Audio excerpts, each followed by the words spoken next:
नमस्कार, मैं हूं दीपाली राणा। आप देख रहे हैं गोल्ड स्पॉट। फोकस करेंगे सोने पर, जहां पर हमने जनवरी में नए रिकॉर्ड बनते हुए देखे। उसके बाद थोड़ी सी प्रॉफिट टेकिंग भी आई है। तो क्या ये मौका है सोने में खरीदारी करने का? इस पर हम फोकस करेंगे। साथ ही बात करेंगे जिंक मिनी की, क्योंकि खत्म हुआ इंतजार। जिंक मिनी कॉन्ट्रैक्ट जल्द आने वाला है। और साथ ही बात होगी सोया मिल की। सोया मिल का एक्सपोर्ट बढ़ता हुआ दिखा है। तो इन सब मुद्दों पर बातचीत करेंगे। हमारे साथ केडिया कमोडिटीज के director Ajay Kedia, protector securities के वीपी रविंद्र राव, M6 के head business development and marketing Rishi Nathani. और ब्रेक के बाद सोयाबीन पर बातचीत करने के लिए हमारे साथ जुड़ेंगे soybean processors association of India की ED DN पाठक। सभी मेहमानों का स्वागत है इस शो में।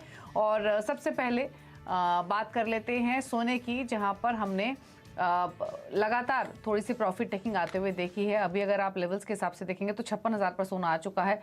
आज भले ही नेगेटिव बाय सा ट्रेड हो रहा है, लेकिन हमने इंटरनेशनल मार्केट्स में 1850 के जो लेवल्स हैं वो कल के सेशन में टूटते हुए देखे थे, और अभी उन्हीं के नीचे डिसाइसिवली सोना कारोबार करते हुए। रविंद्र, सबसे पहले आपकी राय लेना चाहेंगे। अब सवाल यही है कि यहाँ से सोने में और कितनी डाउन साइड दिख रही है? ये मौका है एंट्री लेने का? क्या सजेशन आप अपने क्लाइंट्स को इस वक्त दे रहे हैं इन लेवल्स पर? Good morning Deepali. दीपाली, मेरे हिसाब से जो भी यूएस से डेटा निकल के आए हैं आफ्टर एनएफपी रिपोर्ट काफी सरप्राइजिंग था। उसके बाद सीपीआई घट के तो आया, लेकिन जो एक्सपेक्टेशन था उससे थोड़ा सा बढ़ के आया है। कल का retail sales data again was a shocker, 3% के आसपास आया। तो आई थिंक ये जो भी डेटा आए हैं that is just creating doubt investors traders के माइंड में कि जो फेड का जो इंटरेस्ट रेट बढ़ाने का जो चांस था उस पे एक पॉज लगने वाला था। लेकिन अभी इसके बाद it is being expected that जो यूएस का टर्मिनल रेट है that might and somewhere around 5.25% इन जुलाई। तो मेरे हिसाब से वही एक ट्रिगर है जिसकी वजह से गोल्ड, सिल्वर और in fact other commodities like base metals are getting pressured. लेकिन हमें एक चीज देखना होगा कि जो फेड से अभी भी कोई एकदम हॉकिश स्टांस का स्टेटमेंट नहीं है। अभी भी they are, I would say, उनका जो स्टेटमेंट आ रहा है वो मिक्स है। फेड चेयर पावेल ने भी जो उनका स्पीच था उसमें एकदम से उन्होंने कोई हॉकिश स्टांस नहीं किया है, क्योंकि अगर वो इंटरेस्ट रेट कंटिन्यू करते हैं बढ़ाने का तो I think that might impact the economy, और जो सेकंड हाफ में रिसेशनरी फियर्स है that might support gold and silver. तो मेरे हिसाब से कल के सेशन में लग रहा था कि 1858 का एक सपोर्ट लेगा कॉमेक्स गोल्ड, लेकिन उसके नीचे फिसल गया है। तो अभी मेरे हिसाब से 1839 जो कल का लो है दैट इज वेरी क्रूशल। अगर उसके नीचे क्लोजिंग आ जाता है then there is a possibility 1823 जो कि 252 डे मूविंग एवरेज का सपोर्ट है उसके पास में आ सकता है। और अगर एमसीएक्स गोल्ड की बात करें तो एमसीएक्स गोल्ड जो इसका जो पिछला हाई था अराउंड 56,200 उसके आसपास ही ट्रेड कर रहा है। तो अगर ये 56,000 के नीचे सस्टेन करता है तो then there is a possibility 56,600, 56,500, 55,500 तक एक बार प्राइस है। लेकिन मुझे लगता है कि ये अच्छा लेवल है एक्यूमुलेशन के लिए। आई थिंक 1820, 1825 भी अगर आता है लोअर लेवल्स पे, I think it's a good opportunity to buy. Even silver में मेरे हिसाब से 2138 का जो लो लगाया था उसके नीचे क्लोजिंग आना इंपॉर्टेंट है। अगर उसके नीचे क्लोजिंग आता है तो और थोड़ा सा नीचे आ सकता है। But I think these are liquidated levels, और यहाँ से एक बाइंग फिर से रीएमर्ज हो सकती है। डॉलर इंडेक्स में भी मुझे नहीं लगता है कि कोई मेजर अपसाइड अभी एज ऑफ नाउ दिख रहा है। अगर आता है तो भी I think it might move higher till 104.5 और 105। वहां से फिर से एक करेक्टिव मूव आना चाहिए। तो मेरे हिसाब से this corrective move should be use as a buying opportunity. तो लोअर लेवल्स पे एक बार शॉर्ट टर्म पर्सपेक्टिव पे बाइंग करके चल सकते हैं गोल्ड सिल्वर दोनों। ओके, तो चलिए यहाँ पर 1820 का जो लेवल रहेगा कॉमेक्स पर, वो एक इंपॉर्टेंट लेवल रहेगा। वहां से बाइंग रीइमर्ज हो सकती है। खरीदारी उन लेवल से जरूर की जा सकती है। वहां से फर्दर डाउनसाइड नहीं दिख रहा है। अजय, आपके ट्रेडिंग स्ट्रैटेजी क्या है इन लेवल से, गोल्ड सिल्वर दोनों पर? Good morning Deepak ji. Definitely अगर सोना और चांदी की बात करें तो लास्ट 1 वीक से हम कंटिन्यू सेल ऑफ देख रहे हैं। मुझे लगता है अभी भी कुछ गिरावट और बाकी है, जिस ढंग से डॉलर इंडेक्स में कंटिन्यू स्ट्रेंथ लौटते हुए दिखाई दे रही है, ये कहीं ना कहीं गोल्ड को दबाव में रखेगा, जो नीचे में 1810 1815 के जोन में इंटरनेशनल दिखाता हुआ दिखाई देगा। आज रुपए में भी हमने स्ट्रेंथ आते हुए देख पा रहे हैं, जो कहीं ना कहीं गिरावट का कारण। तो इन सबको देखते हुए मुझे लगता है कि सोना डोमेस्टिक मार्केट पे 56,150 के करीब बेचना चाहिए। 56,350 का स्टॉप लॉस रखिए। 55,800 तक के लेवल हम गोल्ड में देख पाएंगे। वहीं अगर चांदी की बात करें तो हमने पहले उम्मीद की थी कि 65,000 तक का लेवल मिलेगा। कल के सेशन में हमने लगभग 65 का एक साइकोलॉजिकली सपोर्ट मिला था, बट आज थोड़ा गैप अप ओपनिंग हुई है, बट ट्रेंड अभी भी वीक लग रहा है। मुझे लगता है कि 65 850 के करीब आता है तो बेच के चलिए, 66,300 का स्टॉप लॉस रखिए। 65,000 से लेकर 64,800 तक के लेवल हम चांदी में देख पाएंगे। तो दोनों ही काउंटर में खाली ये हफ्ते तक मुझे लगता है कि गिरावट है। अगले हफ्ते से मार्केट कहीं ना कहीं कंसोलिडेट करके सपोर्ट लेता हुआ दिखाई देगा। ओके, चलिए ठीक है। तो ये स्ट्रैटेजीज आपको मिली हैं सोने और चांदी दोनों पर इमीडिएट बेसिस पर। अजय ने आपको स्ट्रैटेजी बताई है और स्लाइटली ब्रॉडर आउटलुक के हिसाब से रविंद्र ने आपको बताया कि डिप्स पर बाय करने की रणनीति हो सकती है। लेकिन अब बात बेस मेटल्स की करेंगे और पहले बात कर लेते हैं जिंक की, क्योंकि जिंक मिनी कॉन्ट्रैक्ट कल यानी 17 फरवरी को दोबारा लॉन्च होगा। इसी पर बातचीत करने के लिए हमारे साथ ऋषि नथानी मौजूद हैं, जो कि हेड हैं बिजनेस डेवलपमेंट और मार्केटिंग एमसीएक्स से। ऋषि नमस्कार, स्वागत है आपका। तो पहले तो डिटेल्स ही समझना चाहेंगे, इनिशियली कौन कौन से कॉन्ट्रैक्ट्स लॉन्च होंगे, एक्सपायरी कब होगी, क्या एग्जैक्टली प्रोसेस रहेगा? नमस्ते। ये हम 3 मिनी कॉन्ट्रैक्ट्स ला रहे हैं। पर कल से एक जिंक 1 मेट्रिक टन का कॉन्ट्रैक्ट ला रहे हैं, फिर सोमवार को एल्यूमिनियम और फिर अगले बुधवार को लेड का भी कॉन्ट्रैक्ट ला रहे हैं मिनी। ये सब 1 टन के कॉन्ट्रैक्ट रहेंगे। अभी जो कॉन्ट्रैक्ट चल रहा है बड़े वाला वो 5 टन का कॉन्ट्रैक्ट है, तो उसके साथ ही अभी 1 टन का भी कॉन्ट्रैक्ट आ रहा है। ओके, किस तरीके के वॉल्यूम्स आप एक्सपेक्ट कर रहे हैं इनिशियली? क्योंकि जैसे आपने बताया कि इनिशियली 3 कॉन्ट्रैक्ट्स आएंगे, लेकिन इंटरेस्ट कैसा? आई एम श्योर अच्छा रिव्यूज ही थे इनिशियली, तभी ये लॉन्च किया जा रहा है, बट किस तरीके के वॉल्यूम्स आप एक्सपेक्ट कर रहे हैं? देखिए, वॉल्यूम का नंबर देना मेरे लिए संभव नहीं है, क्योंकि हम तो एक प्लेटफॉर्म है, हम एक कॉन्ट्रैक्ट प्रोवाइड करते हैं। वो मार्केट के ऊपर है, उसको कितना एक्सेप्ट करता है, ट्रेड करता है। बट मार्केट की रिक्वेस्ट थी और डिमांड रहा है कि ये कॉन्ट्रैक्ट्स वापस लाए जाएं, और इसीलिए ये सब कॉन्ट्रैक्ट्स लाए गए हैं। तो आगे चल के मेरे तो ये जरूर ये विश्वास है कि अच्छा पार्टिसिपेशन आना चाहिए। ओके, और साइज क्या रहेगा इन कॉन्ट्रैक्ट में, मिनिमम और मैक्सिमम? नहीं, ये सब 1-1 टन के कॉन्ट्रैक्ट्स हैं। जो एग्जिस्टिंग है वो 5 के हैं, और ये सब 1-1 टन के कॉन्ट्रैक्ट्स हैं। बाकी स्पेसिफिकेशन सब बराबर हैं, और ये जो कॉन्ट्रैक्ट्स हैं ये मार्च, अप्रैल, मई और जून के लिए अवेलेबल है। ओके, और प्राइस डिस्कवरी के हिसाब से आप इसे कैसे देखते हैं?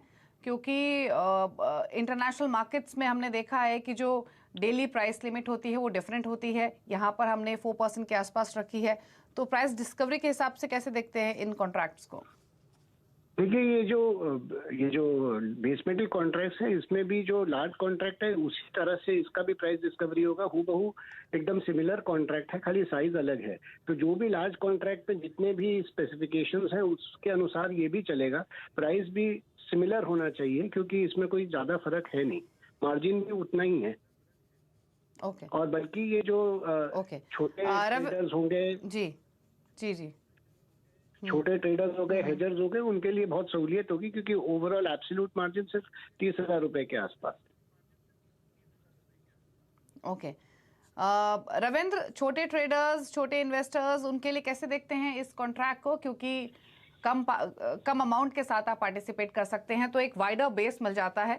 आप कैसा पार्टिसिपेशन देखते हैं?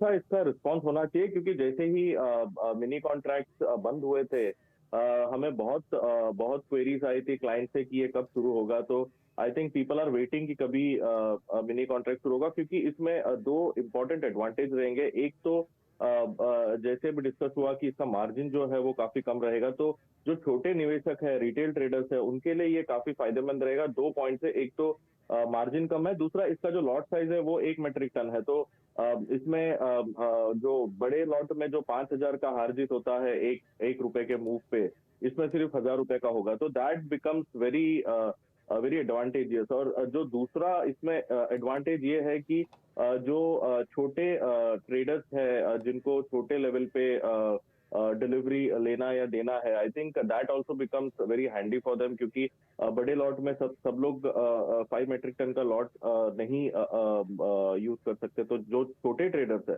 आई थिंक उनको हेजिंग के लिए ये काफी अच्छा एक प्रोडक्ट हो सकता है। तो आई थिंक इसका रिस्पॉन्स मेरे हिसाब से तो काफी अच्छा होना चाहिए, क्योंकि पहले भी जब ये ट्रेड होता था तभी भी इसका रिस्पॉन्स काफी अच्छा था from the retail perspective.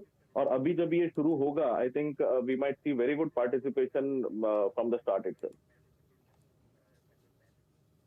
Okay, तो एक अच्छी डेवलपमेंट छोटे ट्रेडर्स के लिए डेफिनेटली अब क्योंकि ये जिंक मिनी कॉन्ट्रैक्ट है तो पार्टिसिपेट कर सकते हैं।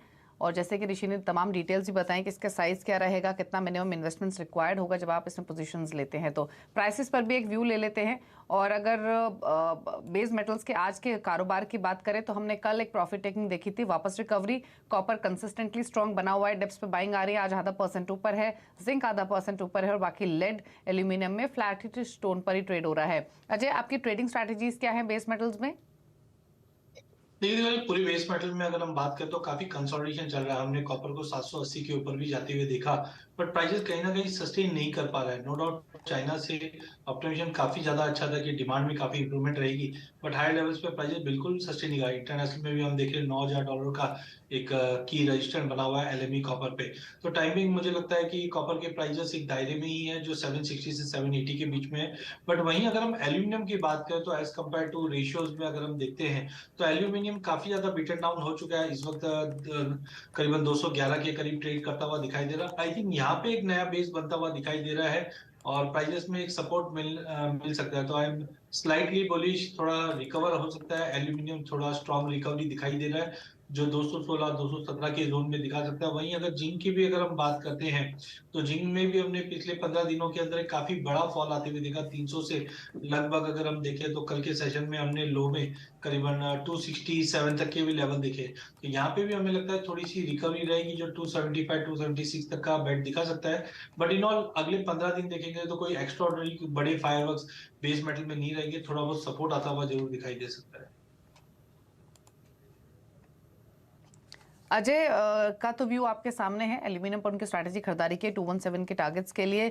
रविंद्र, कॉपर पर आपके व्यू क्या है या कोई और बेस मेटल आपको ठीक लग रहा है? I think from a short term perspective zinc और एल्यूमिनियम काफी अच्छा लग रहा है क्योंकि फंडामेंटली भी स्ट्रांग है। और अगर प्राइस एक्शन भी देखे तो एल्यूमिनियम एक inverse head and shoulder pattern था जो कि अभी एक थ्रोबैक होके उसका जो नेकलाइन सपोर्ट है उसके आसपास आया है।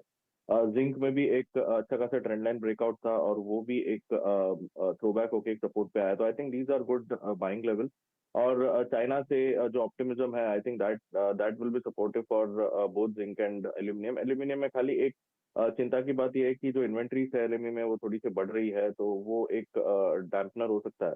But otherwise I think aluminium zinc दोनों ही अच्छे लग रहे हैं। कॉपर में पॉसिबिलिटी है कि ये एक रेंज में रहे। कॉपर में थोड़ा सा जो डिसरप्शन है सप्लाई को लेके उसकी वजह से थोड़ा सपोर्ट है।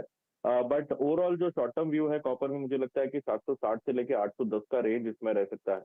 तो whenever it falls to 760 762, I think it's a good buying opportunity। और ऊपर में 780 790 पे इमीडिएट रेजिस्टेंस है, लेकिन at the max I think 810 तक के लेवल्स हम कॉपर में देख सकते हैं। तो मेरे हिसाब से कॉपर में भी लोअर लेवल्स पे बाइंग रिकमेंडेड है। और इंट्राडे पर्सपेक्टिव से आई थिंक जब तक कि 760 768 होल्ड है, पॉसिबिलिटी है कि एक बार ऊपर में 774 775 पे रहा। ओके, चलिए, तो ये व्यू रहा कॉपर पर फिलहाल 770 771 के आसपास कारोबार करते हुए। चलिए रुक रहे हैं इसी के साथ एक ब्रेक के लिए। ब्रेक के उस पास एमएल एक्सपोर्ट पर तो चर्चा करेंगे ही, साथ ही एग्री कमोडिटीज में ट्रेडिंग के मौके कहाँ हैं वो भी लेंगे पिक्स हमारे एक्सपर्ट से। एक ब्रेक के बाद फिर वापस आते हैं।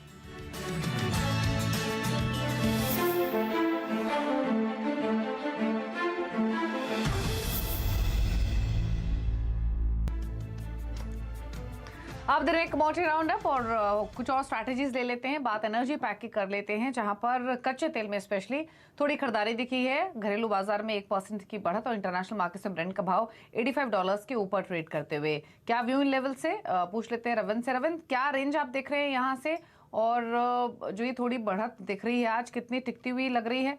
कोई ट्रेड लेना चाहिए या अवॉइड करें? आज के सेशन में मुझे लगता है कि थोड़ा सा एक पॉजिटिवनेस रह सकता है। 6620 तक के लेवल पॉसिबल है इंट्राडे पर्सपेक्टिव से। जो इसमें सपोर्ट है वो अराउंड 6520 से लेके 6480 का है, जो कि एक बाइंग जोन होना चाहिए। और इसमें आई थिंक जो डे ट्रेंड है वो चेंज होगा अगर 6450 के नीचे सस्टेन करता है तो इसमें जो फंडामेंटल्स है वो थोड़े से I would say it is mix.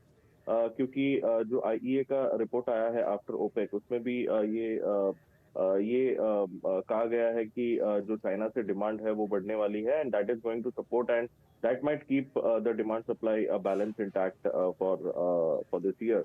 तो वो एक पॉजिटिव फैक्टर है। उसके अलावा जो इन्वेंट्री आई थी कल के सेशन में वो काफी बेरिश थी। और यूएस से भी जो 28-29 मिलियन बैरल्स का जो रिजर्व खुलने का जो न्यूज है, I think that was also balance, जिसकी वजह से क्रूड $80 के ऊपर टिका नहीं, लेकिन वो अभी ऑलरेडी डिस्काउंट हो चुका है। तो मेरे हिसाब से जो चाइनीज न्यूज है उसके वजह से थोड़ा सा पॉजिटिवनेस कंटिन्यू रह सकता है, प्लस बैकग्राउंड में रशिया को लेकर स्टोरी चल ही रही है। तो मेरे हिसाब से एक दायरे में ही रहेगा from a short term perspective.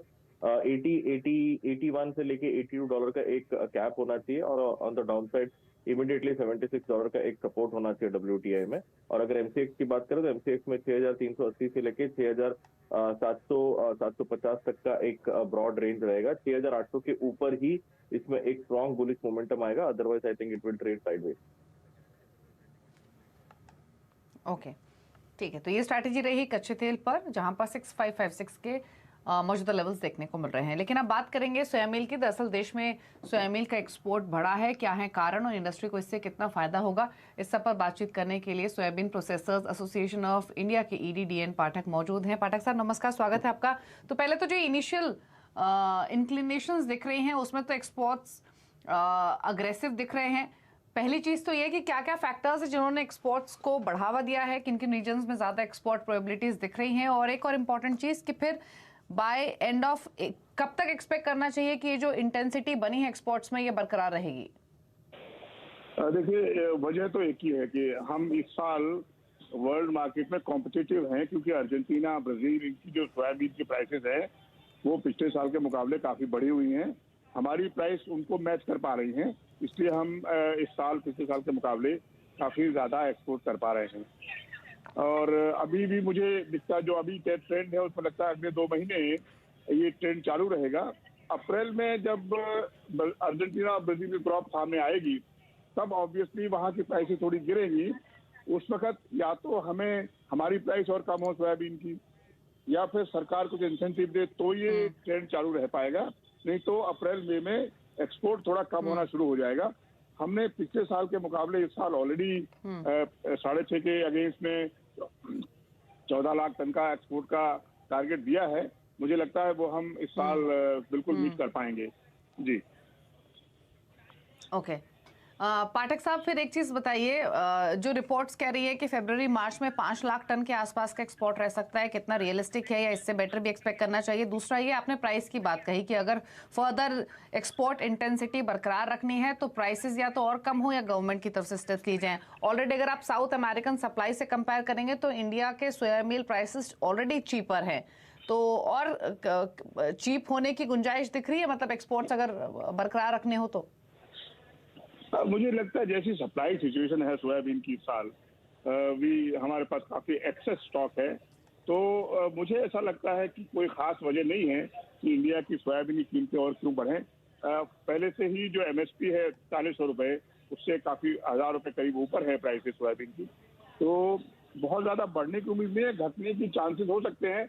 अगर कोई बड़ी खराब खबर अर्जेंटीना ब्राजील से नहीं आए कि मौसम बहुत खराब हो गया है, ऐसा कुछ नहीं हो, तो मुझे लगता है कि इंटेंसिटी चलती रहेगी इस तेजी से नहीं। जहां तक फरवरी मार्च का सवाल है, मुझे लगता है कि 5 से 6 लाख टन एक्सपोर्ट संभव है इन 2 महीनों में। ओके, चलिए शुक्रिया पाठक साहब अपने व्यूज देने के लिए और सोया मिल एक्सपोर्ट पर अपने व्यूज शेयर करने के लिए, थैंक यू। और अजय हमारे साथ बने हुए हैं, क्विकली कुछ स्ट्रैटेजीज भी ले लेते हैं एग्री कमोडिटी स्पेस में, क्योंकि आज के सेशन में अगर आप देखेंगे तो ग्वार गम मजबूत दिख रहा है, ग्वार सीड कमजोर है और बाकी स्पाइसेस के पैक में अगेन प्रेशर आज है। कल हमने हालांकि टर्मरिक में थोड़ी खरीदारी देखी थी। कोई ट्रेडिंग व्यू आपका एग्री कमोडिटी स्पेस में अजय? बिल्कुल, अगर हम एग्री में बात करें, सबसे पहले कॉटन कैंडी, बिकॉज जिस दिन से हमने रिवाइज USDA के जो आंकड़े आते हुए देखे हैं, ये कहीं ना कहीं कॉटन को सपोर्ट करता हुआ दिखाई देगा। अप्रैल वाइज अगर हम देखें तो इस वक्त लगभग 63,900 के करीब ट्रेड कर रहा है। मेरे हिसाब से करंट लेवल से भी लिया जा सकता है, जो 64,500 से लेकर 64,800 तक का लेवल दिखा सकता है। वहीं दूसरी कमोडिटी जीरा रहेगी। कल हमने लोअर लेवल से काफी शानदार रिकवरी आते हुए देखी, 30,010 का डबल बॉटम बनाया है। फंडामेंटल साइड भी देखें तो जो भाव करेक्ट हुआ है उसके बाद रमजान डिमांड थोड़ी एक्टिव होती हुई दिखाई दे रही है। करंट लेवल से लिया जा सकता है 30,000 का स्टॉप लॉस, ऊपर में 32,500 तक के लेवल हम जीरे में देख पाएंगे। वहीं गवार कम की बात करें तो यहाँ पे भी हमने 12,200 का इंपॉर्टेंट जो हर्डल था वो तोड़ते हुए देख पा रहे हैं। तो टाइमिंग मुझे लगता है 12,200 के ऊपर जब तक प्राइसेस मेंटेन है, 12,650 से 12,700 तक के लेवल हम देख पाएंगे। तो पूरे एग्री कमोडिटी में कॉटन, जीरा और गवारगम, ये 3 कमोडिटी में हम बाइंग बना के ट्रेड कर सकते हैं। ओके चलिए, तो ये स्ट्रैटेजीज है ग्वारपैक पर, जहां पर ग्वारगम में अच्छी तेजी दिख रही है आज के सेशन में। शुक्रिया रविंद्र और अजय, आप दोनों का ही अपने व्यूज सभी कमोडिटीज पर देने के लिए, स्ट्रैटेजीज शेयर करने के लिए। इसी के साथ एक ब्रेक के उस पर वायदा मार्केट का पूरा एक्शन फ्यूचर एक्सप्रेस में। नमस्कार।